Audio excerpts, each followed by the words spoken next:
He called her dull, too quiet, too ordinary, too slow for his billion-dollar world. But the day the powerful billionaire collapsed in front of investors, the same dull secretary became the only person brave enough to act. What she did next changed his life forever.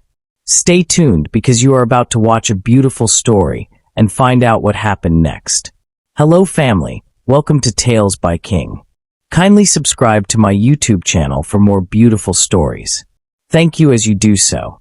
Sit back, relax as we dive into the story. Ethan Cole did not believe in second chances. In his world, people either performed well, or they were replaced. At 34, he was already one of the most respected billionaires in the city. His company towered above others, both in height and reputation. People feared disappointing him. He was known for three things: sharp decisions, zero tolerance, and very little patience. So when Clara Bennett walked into his office on her first day, Ethan already felt unsure. She did not look nervous, but she did not look confident either. She simply looked quiet. "Good morning, Mr. Cole," she said softly, placing a neatly arranged folder on his desk. Ethan glanced at her briefly. She wore simple clothes. No bright colors. No bold personality. Just calm. Too calm. He signed a few documents and said without looking up, "This position requires speed. I don't like repeating instructions." "Yes, sir," she answered politely. That was all. No extra words. No small talk. In the first week, Clara made no big mistakes. But she did not stand out either. She moved gently around the office. She organized files with precision. She memorized his daily schedule within 3 days. Still, Ethan was not impressed. "She lacks spark," he told his operations manager one afternoon. "She doesn't think ahead. She just follows." Meanwhile, the staff had started forming opinions. "She's too plain. She looks lost sometimes. She won't survive here." But what they did not notice was this. Clara arrived at 6:30 a.m. every morning, 1 hour before everyone else. She reviewed Ethan's emails. She rearranged meeting priorities. She fixed errors quietly before they reached his desk. When a shipment contract almost went to the wrong department, Clara corrected it silently. When a meeting time was double booked, she adjusted it before Ethan even saw the mistake.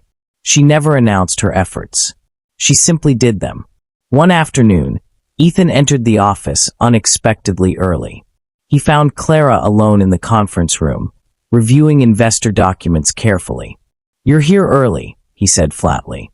She stood immediately. "I wanted to make sure everything for tomorrow's meeting is perfect." Ethan walked closer and scanned the documents. They were organized perfectly. Tabs labeled. Notes attached. Key points highlighted. For a second, he almost felt impressed. Almost. But his pride did not allow him to show it. "Basic preparation," he said coldly. "That's expected." Clara nodded quietly. "Yes, sir." That response annoyed him even more. Why didn't she defend herself? Why didn't she show confidence? Why was she always so calm? He preferred bold personalities. People who challenged him. Clara never challenged him. She simply worked. As the days passed, the company prepared for its biggest annual board meeting. International investors were flying in. A multi-million-dollar partnership depended on Ethan's presentation. The entire building felt tense. Staff rushed through hallways. Assistants printed last-minute reports. Managers double-checked financial forecasts. And at the center of it all, Clara moved quietly, ensuring every detail was correct. The night before the meeting, Ethan stayed late to rehearse. Clara remained too. He noticed her reviewing emergency contact lists, medical facility numbers, and backup presentation files. "Why are you reviewing that?" he asked sharply. "It's good to be prepared for anything," she replied gently. Ethan shook his head. "This is business, Miss Bennett. Not a hospital." She lowered her eyes slightly. "Yes, sir." He walked away, convinced she was overly cautious. Overthinking. Too soft for his world. The next morning, the boardroom filled with powerful investors. Everything was polished. Everything was ready. Ethan stood confidently at the head of the long glass table. Clara stood near the wall, tablet in hand, quiet as always. He did not even glance at her. To him, she was simply a background presence. But in less than 1 hour, the quiet woman he disliked would become the most important person in the room, and Ethan's opinion about her would change forever. The boardroom was silent except for Ethan's confident voice. Large glass windows showed the city skyline behind him. Sunlight reflected off the long polished table. International investors sat upright, listening carefully. Clara stood near the wall with her tablet, watching every detail. Ethan moved smoothly through his presentation slides. Our expansion into the European market will increase revenue by 40% within 18 months, he said firmly. The investors nodded. Everything was going perfectly. Then, Ethan paused. It was small at first. A slight pause between sentences. Clara noticed it immediately. She had been observing him closely for weeks. She knew his rhythm, his breathing pattern, his speaking style. This pause was different. Ethan blinked. He pressed his fingers lightly against the table. The room remained unaware. He tried to continue. Our projected. His voice cracked slightly. A faint line of sweat formed on his forehead. Clara's eyes sharpened. Something was wrong. Ethan adjusted his tie as if the room had suddenly become too warm. One of the investors leaned forward. "Mr. Cole, are you all right?" "I'm fine," Ethan replied quickly. But his vision blurred. The numbers on the screen began to double. His chest tightened. He tried to steady himself. The next moment, his knees weakened, and before anyone could react, he collapsed heavily to the floor. The sound echoed sharply across the room. For 2 seconds, no one moved. Then chaos exploded. "Oh my God! Call emergency! Someone help him!" Chairs scraped loudly. Papers fell. One investor stood frozen, staring in shock. But Clara did not scream. She did not panic.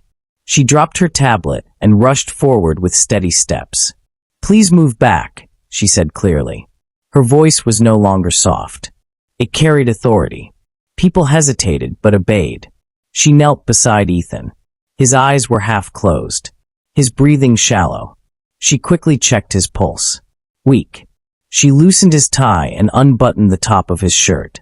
"Sir, can you hear me?" she asked calmly. No response. She turned slightly toward the room. "You call emergency services now," she instructed a manager. "And you bring me cold water." Her tone was firm and controlled. The room quieted instantly. No one questioned her. Clara carefully repositioned Ethan onto his side to stabilize his breathing. She placed 2 fingers at his neck again, counting silently. Her face showed focus, not fear. An investor whispered, "How does she know what she's doing?" Clara gently lifted Ethan's chin to open his airway. "Stay with me, sir," she said softly. Seconds felt like minutes. The entire boardroom watched her in disbelief. The woman they ignored, the woman Ethan disliked, was now the only calm person in the room. Sirens were heard in the distance. Clara continued monitoring his pulse. "Breathe slowly," she murmured. Ethan's fingers twitched slightly. Relief washed over her face, but she stayed composed. The paramedics rushed in. They quickly assessed the situation. "Who administered first aid?" one paramedic asked. Clara raised her hand quietly. "You positioned him correctly," the paramedic said with approval. That helped. The investors exchanged stunned looks. As they placed Ethan onto the stretcher, Clara stepped back. Her hands were steady, but inside, her heart was pounding. The doors closed. Silence filled the boardroom again. Only this time, the silence was different. It was not panic. It was realization. The dull secretary had just taken control of a room full of powerful executives. And for the first time, they were not seeing Clara as quiet. They were seeing her as capable, strong, essential. As she stood alone in the hallway watching the ambulance disappear, she whispered softly to herself, "Please be okay." Because no matter how cold Ethan had been to her, she never wished him harm. She only wished he would one day understand something simple. Strength does not always speak loudly. Sometimes, it waits quietly for the right moment. And today, that moment had arrived. The hospital hallway felt colder than usual. Bright white lights reflected against the polished floor. The board members sat quietly on metal chairs, their expensive suits now wrinkled from stress. For the first time, they looked human. Not powerful, not confident, just worried. Clara stood near the window, her hands folded in front of her. She looked calm on the outside, but inside her heart was heavy. She replayed the moment again and again.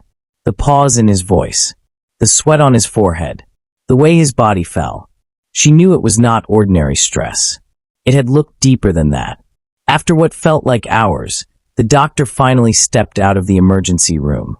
Everyone stood immediately. "Mr. Cole is stable," the doctor said clearly. A wave of relief passed through the group. But, the doctor continued, he was extremely close to cardiac arrest. If he had not received immediate first aid, the outcome could have been very different. The board members slowly turned toward Clara. The doctor followed their gaze. "Who treated him before we arrived?" Clara stepped forward quietly. "I did." The doctor studied her for a moment. "You handled the situation correctly. You kept his airway open and stabilized his position. That prevented serious damage." The investors looked shocked. One of them asked softly, "Miss Bennett, where did you learn that?" Clara hesitated. For a moment, she considered staying silent. But there was no reason to hide anymore. "I worked as an emergency nurse for 5 years, she said gently. The hallway became silent. "A nurse," someone repeated. "Yes," she nodded. "I specialized in cardiac response." The same people who once called her dull were now staring at her, as if they were meeting her for the first time. "Why would you leave that career?" a director asked carefully. Clara's eyes softened. "My mother was diagnosed with a severe illness 2 years ago. She needed full-time care. I resigned from the hospital to take care of her." She paused. "She passed away last year." The hallway grew even quieter. "I needed work immediately after that," Clara continued. "I applied to several hospitals, but the positions required long shifts again. I chose an office job, so I could rebuild my life slowly." No one spoke. For the first time, they realized something important. Her silence was not weakness. It was grief. It was strength wrapped in calm. Just then, a nurse approached. "Miss Bennett, Mr. Cole is asking for you." The board members exchanged surprised looks. Clara nodded and followed the nurse into the private room. Inside, Ethan lay on the hospital bed, pale but awake. Monitors beeped softly beside him. When he saw her, his eyes softened. "You stayed," he said weakly. "Yes, sir," she replied. He looked at her carefully. "I remember falling, and then hearing your voice." She stepped closer. "You'll be fine. The doctors say you need rest." Ethan studied her face. There was no anger in her expression. No pride. Only quiet concern. "You saved me," he said slowly. Clara shook her head gently. "I did what anyone trained would do." "But no one else moved," Ethan replied. His voice carried honesty now, something rare for him. "How did you know exactly what to do?" he asked again. "I've seen many cases like yours," she answered softly. "You showed early warning signs last week." Ethan frowned slightly. "What signs?" "You were short of breath after small walks. You rubbed your chest during meetings. You skipped lunch often." Ethan stared at her. "You noticed all that?" "It's my habit," she said quietly. "I observe." For the first time, Ethan felt something unfamiliar. Embarrassment. He had judged her as dull. Yet she had been watching carefully, protecting him silently. "I was wrong about you," he said. Clara did not answer immediately. Then she said gently, "Sometimes people only see what they expect to see." Her words were calm, but they carried truth. Ethan looked at the ceiling for a moment. He had built an empire by judging quickly, hiring quickly, firing quickly. But today, the quiet woman he underestimated had saved his life. And not just physically. She had shown him a weakness in his leadership. He looked back at her. "Clara." "Yes, sir?" "When I returned to the company, Things will change. She tilted her head slightly. What do you mean? You'll see. For the first time, a small smile appeared on Clara's face. Not because she expected promotion. Not because she wanted praise. But because she saw something else in his eyes. Humility. Growth. And maybe gratitude. Outside the room, the board members whispered among themselves. The quiet ones are always the strongest, one investor murmured. And inside that hospital room, a new respect was quietly being born. Not forced, not announced, but deeply understood. Because sometimes, it takes falling down for someone to finally see who was standing beside them all along. 2 weeks later, Ethan returned to the office. The news of his collapse had already spread across the company. Employees stood straighter when he walked past. The atmosphere felt different, quieter, more careful. But something about Ethan had changed too. He was no longer rushing through the hallway. He was walking slowly, observing, thinking. That morning, he called for a full executive board meeting. The same boardroom, the same long glass table, the same chairs. But this time, the energy in the room was different. Clara entered last, holding her tablet as usual. She moved toward her usual position near the wall. Miss Bennett, Ethan said calmly. She paused. Please sit at the table. The room froze. Clara hesitated. Sir, I'm fine here. That was not a suggestion, he said gently. She slowly walked to an empty seat near him and sat down. The board members exchanged surprised glances. Ethan stood up. As you all know, he began, 2 weeks ago I collapsed in this room. No one spoke. I have always believed that leadership means being the strongest person in the room. He paused. But I was wrong. The room grew still. Leadership also means recognizing strength in others, even when it is quiet. His eyes shifted toward Clara. When I first met Miss Bennett, I judged her as dull. I believed she lacked presence. Clara lowered her gaze slightly. But the day I collapsed, Ethan continued, she became the strongest person in this room. Several board members nodded. She did not panic. She did not freeze. She acted. She saved my life. Silence filled the space. Then Ethan did something unexpected. He stepped away from his seat and stood directly beside Clara. I owe her more than a thank you. Clara looked up at him, surprised. From today, Ethan announced, Clara Bennett will serve as Chief Administrative Officer of this company. A wave of shock moved through the room. That role requires judgment, discipline, and calm under pressure, Ethan said firmly. She has proven she possesses all three. Clara's eyes filled with tears. Sir, I never expected. You never demanded recognition, Ethan interrupted gently. That is exactly why you deserve it. The board members began to clap. At first softly, then louder. It was not polite applause. It was sincere. For the first time since she joined the company, Clara felt fully seen. Not for what she appeared to be, but for who she truly was. After the meeting ended, employees approached her one by one. I'm sorry for underestimating you. You were incredible that day. You deserve this. Clara smiled warmly at each of them. There was no pride in her heart, only peace. Later that evening, as the office lights dimmed, Ethan stood near the large window overlooking the city. Clara approached quietly. You didn't have to do all that, she said softly. Yes, I did, he replied. He turned to face her. You taught me something important. She tilted her head slightly. What's that? That strength does not always announce itself, he said. Sometimes it works silently waiting. Clara smiled. And sometimes leaders need to slow down enough to notice it. Ethan gave a small laugh. I suppose I did. There was a comfortable silence between them. The kind of silence that no longer felt misunderstood. Thank you, he said again, this time not as a billionaire, not as a boss, but as a man who had almost lost everything. Clara nodded gently. I'm glad you're still here. As the sun set behind the skyline, golden light filled the office. The same office where she was once ignored. The same room where she was once dismissed. Now it felt different. Warmer. Stronger. Months later, under Clara's guidance, The company introduced employee health programs, flexible schedules, and leadership training focused on empathy and awareness. Productivity increased. Morale improved. But more importantly, the culture changed. Ethan no longer measured people by how loud they spoke. He learned to look deeper. And Clara, she remained the same. Quiet, calm, steady. But now when she walked into a room, no one mistook her silence for weakness, because they had learned something unforgettable. The person you overlook today may be the one who carries you tomorrow. And sometimes, the greatest strength in the room is the one that never needed attention to prove its worth.